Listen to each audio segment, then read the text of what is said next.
Hello বন্ধুরা, আজকে ছিল বিশ্বকর্মা পুজো। তো আমাদের এবছরের পুজোটা দোকানে হয়নি, বাড়িতেই করা হয়েছিল।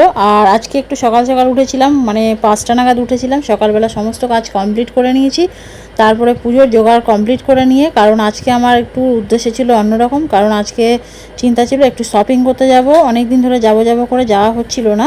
তো সকাল সকাল উঠে ঠাকুরের দিকটা মোটামুটি রেডি করে দিয়েছি। বাবা দিকে পুজো দিতে বসে পড়েছে। আর বাবানকে তোমরা দেখতে পাচ্ছ না, কারণ বাবান ওই সময় পড়তে গেছিলো, ওর পড়া ছিল। আর আমি অন্যদিকে পুজোর এদিকটা রেডি করে নিয়ে আমি কিছুটা নিজেকে গুছিয়ে নিচ্ছিলাম, কারণ আমাকে বেরোতে হবে শপিংয়ের জন্য।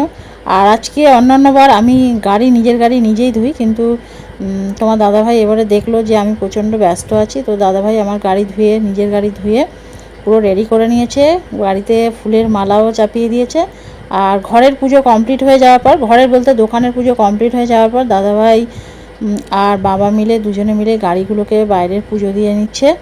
আর এদিকে আমি মোটামুটি রেডি হয়ে গেছি, কারণ আমি বেরোবো বলে রেডি হচ্ছি। আর তার মধ্যে বাবানোর একটু দেরি হয়ে গেছে পড়ে আসতে, বাবানকেও রেডি করে নিয়েছি। আর আজকে যাব শপিং করতে, তো চলো শপিং করতে যাওয়া যাক। আর আমরা চলে এসেছি কাঁচরাপাড়া শপিং মলে। তো শপিং মোটামুটি হয়ে গেছে, 2-3বার ধাপে গিয়ে শপিং করে নিয়ে এসে দিদির বাড়িতে রেখে আবার বেরিয়েছি শপিং করতে। তো আজকে সারাটা দিনই আমাদের শপিং করে কাটলো। তো দেখো মোটামুটি শপিং আর আজকে মোটামুটি শপিং করা কমপ্লিট হয়ে গেছে। তো চলো টাটা, সবাই ভালো থেকো।